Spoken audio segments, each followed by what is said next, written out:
فیضان رمضان، فیضان رمضان، فیضان رمضان، رمضان رمضان رمضان رمضان رمضان رمضان، فیضان رمضان، رمضان رمضان رمضان رمضان رمضان رمضان، فیضان رمضان۔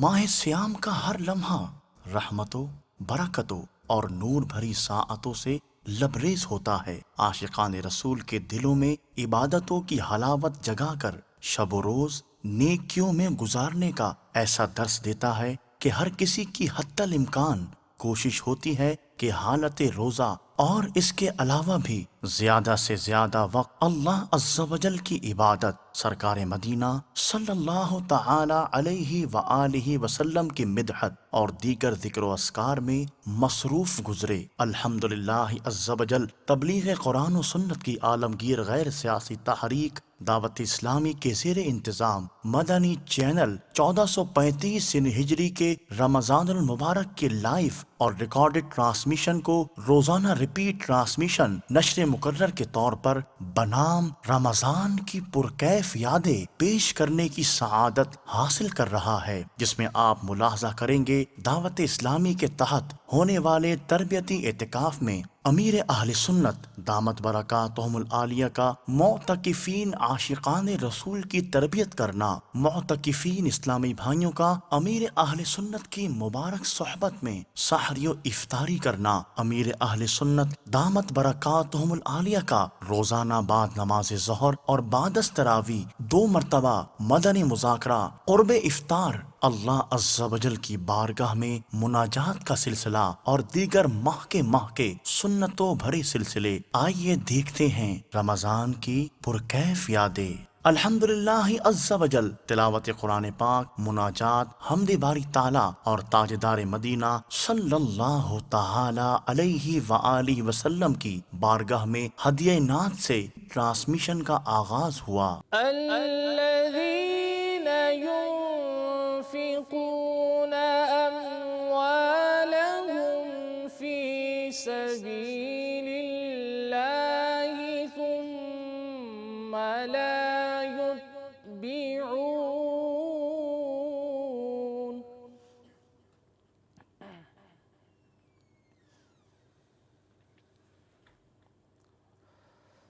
في سبيل الله ثم لا يتبعون ما أنفقوا منا ولا أذى لهم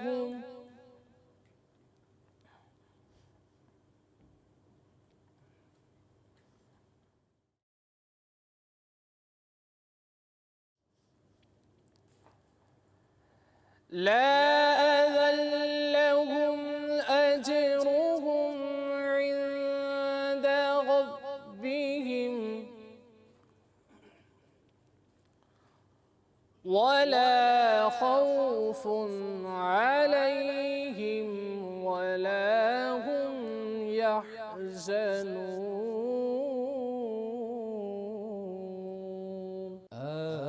افسوس بہت دور ہوں گلزار نبی سے،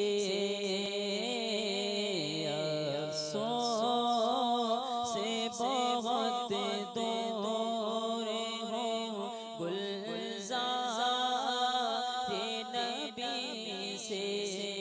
اس کے بعد سلسلہ روحانی علاج اور استخارہ ہوا۔ آئیے اس کے مناظر دیکھتے ہیں۔ السلام علیکم ورحمۃ اللہ وبرکاتہ۔ وعلیکم السلام ورحمۃ اللہ وبرکاتہ۔ میرا نام سمیع الرحمان خان ہے اور والدہ کا نام ہے افضل عبید۔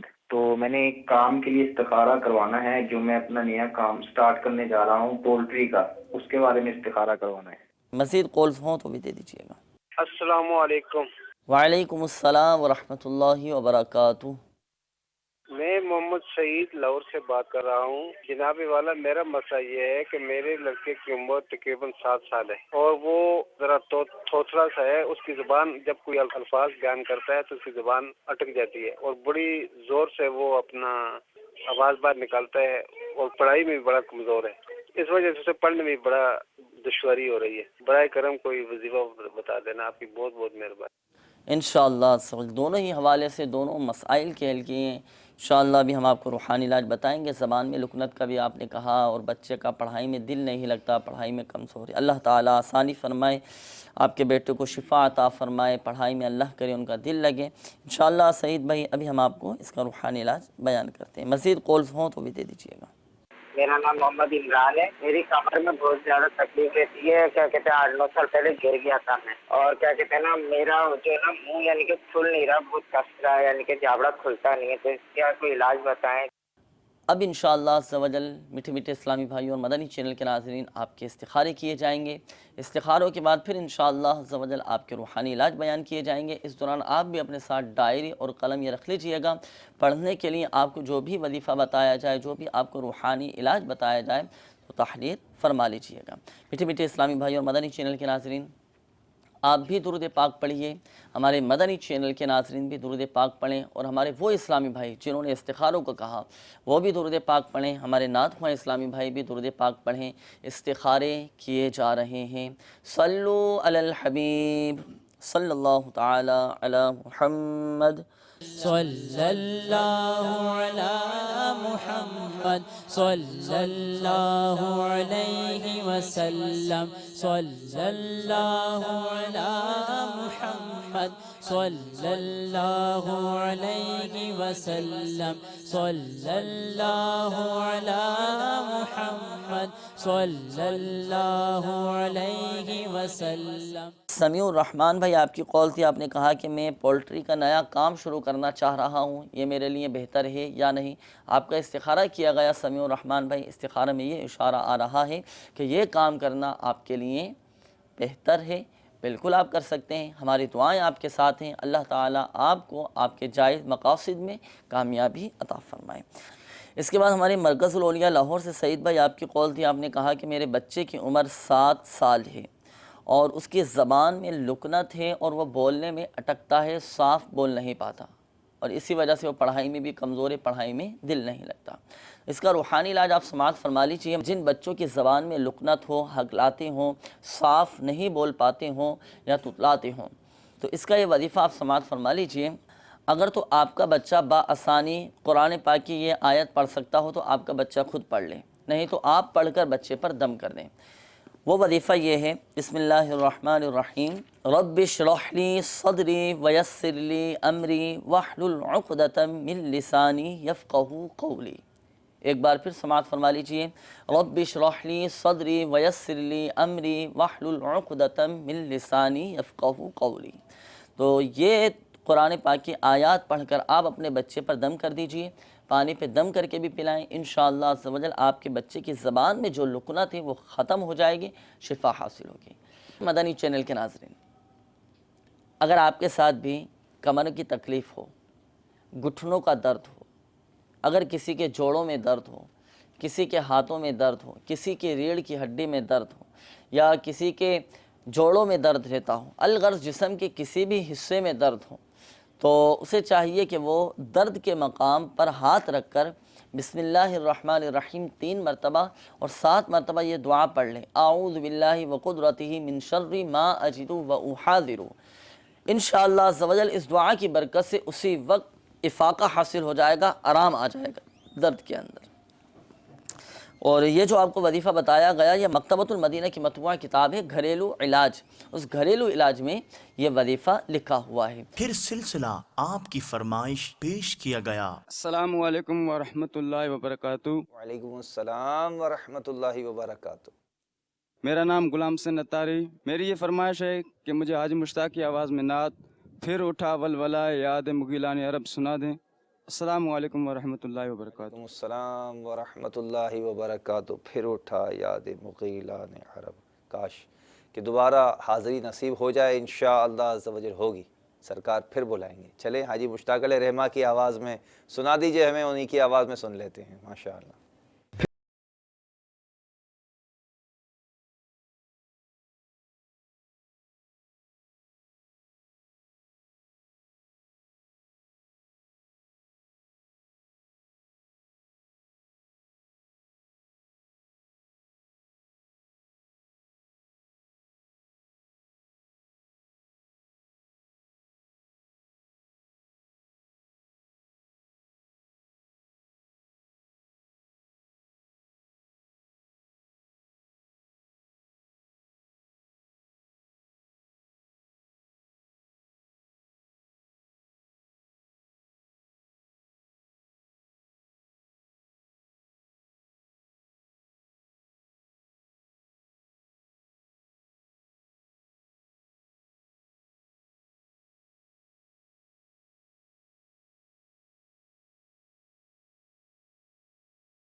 ہیں میں پڑھ دیتا ہوں۔ السلام علیکم السلام ورحمۃ اللہ وبرکاتہ۔ کلام سنا دیں مدنی مدینے والے۔ مجھے در پہ پھر بلانا، مجھے در پہ پھر بلانا، مدنی مدینے والے، مدنی مدینے والے، میں عشق بھی پلانا، میں عشق بھی پلانا، مدنی مدینے والے، مدنی مدینے والے۔ السلام علیکم ورحمۃ اللہ وبرکاتہ۔ وعلیکم السلام ورحمۃ اللہ وبرکاتہ۔ محمد سلمان اتاری عرض کر رہا ہوں، باب المدینہ کراچی۔ مجھے کلام سنا دیے۔ جو مدینے کے تصور میں جیا کرتے ہیں، ہر جگہ لطف مدینے کا لیا کرتے ہیں۔ جزاک اللہ خیرا کثیرا۔ جو مدینے مدینے، جو مدینے کے تصور میں جیا کرتے ہیں، ہر جگہ لطف مدینے کا لیا کرتے ہیں، ہر جگہ لطف مدینے کا لیا کرتے ہیں، ہر جگہ لطف مدینے کا لیا۔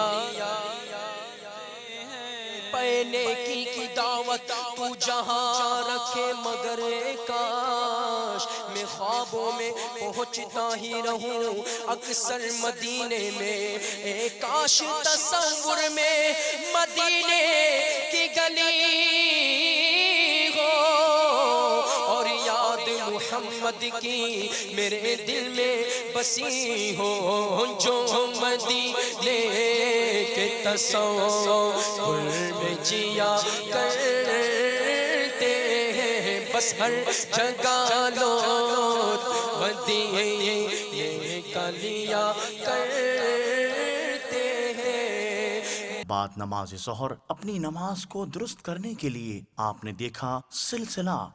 سب سے پہلی چیز جو ہمیں معلوم ہونی چاہیے وہ یہ ہے کہ ہمیں کون کون سے علوم حاصل کرنا فرض ہے۔ انشاءاللہ العزیز آج اس کا بیان ہوگا۔ میرے آقا امام اہل سنت مولانا شاہ امام احمد رضا خان علیہ رحمت اللہ الرحمن فتاوی رضویہ جلد 23 چاہیں تو لکھ لیجئے. میں ارشاد فرماتے ہیں فرائض علوم آپ نے 3 بیان فرمائے، ان میں سے یہ بات آپ نے بیان فرمائی ان کا اعم و اشمل و اعلیٰ و اکمل و اہم و اجل علم، یعنی فرض علوم میں سب سے اہم علم اصول عقائد ہے، جن کے اعتقاد سے آدمی مسلمان سنی المذہب اور انکار و مخالفت سے کافر یا بدعتی والعیاذ باللہ تعالی. یعنی پہلا علم سرکار اعلی حضرت رضی اللہ تعالی عنہ جو بیان فرما رہے ہیں وہ اصول عقائد ہے. یعنی اگر ان میں کسی بات میں بندے کی غلطی پائی جائے تو اس کے انکار سے وہ شخص بعض صورتوں میں کافر بھی ہو سکتا ہے. تو یہ اتنا اہم ترین علم ہے. آپ فرماتے ہیں سب میں پہلا فرض آدمی پر اسی کا تعلم ہے، یعنی سب سے پہلا سیکھنے سکھانے کے اعتبار سے، علم دین حاصل کرنے کے اعتبار سے سب سے پہلا اور اہم ترین علم عقائد اسلامیہ کو جاننا ہے. اور اس کی طرف احتیاج میں سب یکساں ہیں، یعنی خواہ مرد ہو یا عورت، بوڑھا ہو یا جوان، ہر عاقل بالغ مسلمان خواہ مرد ہو یا عورت، سب کو اس کا سیکھنا ضروری ہے. پھر علم المسائل، دوسرا آپ نے جو فرض علم سرکار اعلی حضرت رضی اللہ تعالی عنہ نے بیان فرمایا وہ علم مسائل ہے. علم مسائل یعنی نماز، یعنی اس کے فرائض و شرائط و مفسدات جن کے جاننے سے نماز صحیح طور پر ادا کر سکے. یہاں ایک بہت عام مدنی پھول ذہن نشین رکھیے. دیکھیں ایک ہوتا ہے نماز کا اس طور پر پورا ہو جانا کہ یہ کہا جائے کہ نماز ادا ہو گئی، تو اس میں نماز کے فرائض، نماز کے شرائط، نماز توڑنے والی باتوں سے بچنا، 3 باتیں پائی گئیں تو نماز ایسی درست ہو جاتی ہے جسے یہ کہا جائے کہ نماز ہو گئی. البتہ نماز کامل یعنی مکمل ہو گئی، اس کے لیے واجبات بڑھ جاتے ہیں، مکروہات تحریمی سے بچنا بڑھ جاتا ہے.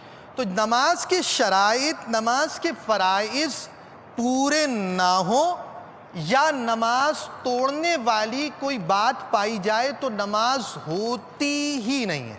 تو اتنا علم کہ نماز بالکل ہی نہ ہو، اتنا علم سیکھنا کہ نماز بالکل ہی نہ ہو، اس سے ہم بچ سکیں، یہ فرض ہے. ان 2 علوم کے بعد اعلیٰ حضرت رضی اللہ تعالی عنہ نے مسائل علم قلب یعنی فرائض قلبیہ مثل تواضع، اخلاص و توکل وغیرہ اور ان کے طرق تحصیل، اور محرمات باطنیہ تکبر و ریا و عجب و حسد وغیرہ اور ان کے معالجات. تیسری بات اعلیٰ حضرت رضی اللہ تعالیٰ عنہ نے جو بیان فرمائی وہ تیسرا علم مسائل علم قلب ہے. بعض باتیں ایسی ہوتی ہیں کہ دل کو ان سے بچانا ضروری ہے، تکبر سے بچانا، حسد سے بچانا.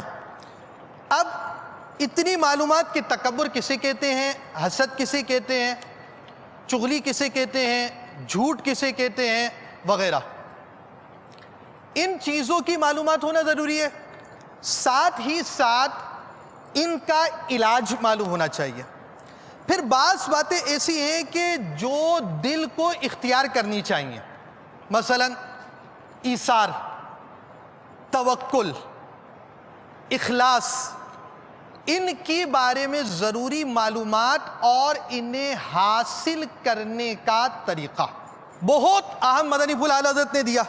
اعلیٰ حضرت رضی اللہ تعالیٰ عنہ فرماتے ہیں ان کا علم بھی ہر مسلمان پر اہم فرائض سے ہے، جس طرح بے نماز فاسق و فاجر و مرتکب کبائر ہے. بے نمازی فاسق ہے، فاجر ہے، گناہ کبیرہ کرنے والا ہے، یوں ہی بعینہ بالکل اسی طرح ریا سے نماز پڑھنے والا بھی انہی مصیبتوں میں گرفتار ہے، یعنی ریاکاری سے نماز پڑھنے والا بھی بے نمازی کی طرح فاسق اور گناہ کبیرہ کا شکار ہے۔ نسأل اللہ العفو والعافیہ، یعنی ہم اللہ تعالیٰ سے عفو و عافیت کا سوال کرتے ہیں۔ اعلیٰ حضرت رضی اللہ تعالیٰ عنہ مزید فرماتے ہیں فتاوی رضویہ 23ویں جلد صفحہ 650 پر، جو فرض چھوڑ کر نفل میں مشغول ہو، حدیثوں میں اس کی سخت برائی آئی ہے اور اس کا وہ نیک کام مردود قرار دیا گیا ہے۔ پھر آپ نے ملاحظہ کیا تلاوت اور نعت کے بعد امیر اہل سنت دامت برکاتہم العالیہ کا امت پر گوہر افشانی سے لبریز مدنی مذاکرہ۔ بعض اوقات مسافر بس میں یا اپنا سامان وغیرہ بھول جاتا ہے، یا خریدار کسی دکان پہ اپنا سامان بھول جاتے ہیں، تو کیا اس سامان کو فروخت یا استعمال کر سکتے ہیں؟ لقطہ کہیں گے اس کو۔ لقطہ کے معنی ہوتا ہے گری پڑی ملی ہوئی چیز، جو لوگوں کا پیسے گر جاتے ہیں، کوئی تسبیح گر گئی، جیسے کوئی چیز بھی، بہت ساری چیزیں راستوں میں گری پڑی ہوتی ہیں، یہ لقطہ کہلاتی ہے۔ تو لقطے کا مسئلہ یہ ہے کہ لقطہ اگر کسی نے اس نیت سے اٹھا لیا، یعنی اپنی نیت سے اٹھا لیا کہ میں اس کو لے لوں، جیسے بہت سو کی عادت ہوتی ہے کہ وہ لے لیتے ہیں رکھنے کے لیے، تو یہ غصب کے حکم میں ہے۔ تو یہ اس کا مسئلہ یہ کہ اب اس پر واجب ہو گیا کہ اس کے مالک کو تلاش کرے۔ جب مالک ملنے کی امید نہ رہے، امید ختم ہو جائے، اب یہ کسی فقیر کو دے دے، خود نہیں رکھ سکے گا، کیونکہ اس میں غصب کا حکم ہے نا، کہ لقطہ اس نیت سے اٹھایا کہ میں رکھ لوں۔ اب بس کا سامان جو ہے، اب بس میں بس والا اس سامان کو سیٹ پر رکھے گا کیسے؟ یہاں یہ سوال پیدا ہوتا ہے، اور خود رکھنا جائز بھی نہیں ہے، تو اس کا اعلان کرنا ہے۔ تو یہ کہ اسی بس میں اگر ممکن ہو تو، اگرچہ ایسا ماحول نہیں ہے، لکھ کر کوئی مطلب لٹکا دیا جائے گتا یا کوئی بھی کارڈ، کہ کیونکہ وہ بسوں کے روٹ فکس ہوتے ہیں اور مسافروں کی تعداد بھی فکس ہوتی ہے، اگرچہ وہ اس نمبر کی بسیں کہیں ہوتی ہیں، لیکن ہو سکتا ہے کہ کبھی یہ اس میں بھی بیٹھ جائے، کبھی اس میں بیٹھ جائے، تو آپ کی بس میں بیٹھ جائے اور اس کی کارڈ پر نظر پڑے، تو کارڈ پر لکھا ہوا ہو کہ بھئی اس بس میں فلاں دن فلاں وقت کچھ سامان ملا ہے، سامان کی تفصیل بتا کر ڈرائیور سے یا کنڈکٹر سے وصول کر لیں۔ یہ ایک مشورہ ہے، یہ واجب نہیں ہے اس طرح کرنا، مالک تلاش کرنا ضروری ہے، جبکہ وہ اس نیت سے اٹھایا ہو کہ رکھ لے گا۔ لیکن اب یہ بس میں کیا کرے، اس کی نیت تو نہیں ہے کہ میں رکھ لوں، اب وہ بس کی سیٹ پر رکھ بھی نہیں سکتا اس کو۔ باپا اس پر جہازوں میں اور بسوں میں یہ معاملے بہت ہوتے ہیں کہ لوگ چیزیں بھول جاتے ہیں، جی ہاں، ٹیکسیوں میں بھول جاتے ہیں، ٹیکسی میں بھول جاتے ہیں، تو اس کے لیے کئی جگہوں پر دیکھا گیا ہے کہ لاسٹ گڈس، کہ گم شدہ سامان، تو لوگوں کو پتہ ہوتا ہے کہ میرا کچھ رہ گیا ہے تو میں وہاں جا کے پوچھ لوں گا۔ تو اگر اس طرح کر لیں بسوں والے تو یہ مطلب اس گناہ سے بچ جائیں گے کہ وہ چیز جو ہے وہ ان کی ہے نہیں اور پھر وہ رکھ لیتے ہیں، اور اگر ایسی جگہ پہ دے دیں جہاں پہ وہ گم شدہ چیزیں رکھی جاتی ہیں تو مسافروں کو بھی پتہ ہوگا کہ ہم وہاں سے جا کر پوچھ لیں گے، ہو سکتا ہے مل جائے ہم کو۔ یہ تو معمول نہیں ہے۔ اب جیسے فیضان مدینہ میں بھی گمشدہ چیزوں کا مکتب ہے اپنے عالمی مدنی مرکز میں، حرمین شریفین میں بھی ہے، مسجدین کریمین میں بھی گمشدہ چیزوں کے مکتب تو ہوتے ہیں، لیکن بس والا اگر اپنے اڈے پر ایسا کرے کہ بھئی اس بس کا جو اڈا ہے تو، لیکن اب چونکہ عوام میں اس بسوں کے تعلق سے کوئی ابھی تک ایسا عرف سنا نہیں ہے کہ کسی اڈے والے نے کوئی خوف خدا والا اڈا ہو اور اس نے یہ رکھا ہو، بلکہ اتنا کرپشن ہے اس فیلڈ میں کہ جس کی انتہا نہیں، یعنی کنڈکٹر تک وہ اس طرح چوریاں کرتے ہیں اور حرام خوریاں کرتے ہیں، سب نہیں لیکن بہرحال کرنے والے، کہ وہ ٹکٹ نہیں دیتے اور پیسے رکھ لیتے، تو جس پیسوں کا ٹکٹ نہیں دیا اس کا مطلب وہ اس کا حساب نہیں دے گا آگے، اس کے جیب میں قصدن نہیں دیا اس نے۔ پہلے تو ایسا بہت ہوتا تھا، میں نے دیکھا ہے، اب بھی ہوتا ہوگا، اب تو مزید اس کے 2-4 طریقے بڑھ گئے ہوں گے کرپشن کے۔ تو ٹکٹ ہمیشہ لے لینی چاہیے، اس سے ہمدردی نہیں کرنی چاہیے، یا چھوڑو چلو ٹکٹ نہیں ہے، اس کا بھلا ہو جائے، بھلا نہیں ہو، اس کا برا کیا آپ نے،